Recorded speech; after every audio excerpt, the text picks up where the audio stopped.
Trending ang aktor na si Baron Geisler ngayong araw matapos na lumabas ang balita na ilang oras daw na nakulong si Baron matapos siyang arestuhin ng mga otoridad sa Mandaue City, Cebu dahil sa sobrang kalasingan.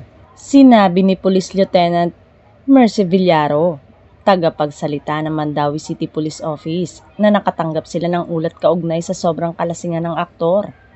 Napaulat din na nagwawala si Baron kaya umano ito ay naresto. Dagdag pa ay nakalaya naman ang aktor makalipas ang ilang oras matapos magbayad ng multa ang kanyang asawa. Samantala, agad na naglabas ng pahayag si Baron kontra sa mga lumalabas na balita patungkol sa kanya. Ayon dito, breaking my silence. Maraming maling impormasyon ang kumakalat lalo na mula sa mga news outlet na nabigong i-verify ang mga katotohanan bago mag-ulat. Gusto kong linawin, okay lang ako at humihingi ako ng legal na payo para matugunan ito ng maayos sa mga patuloy na sumusuporta sa akin. Salamat!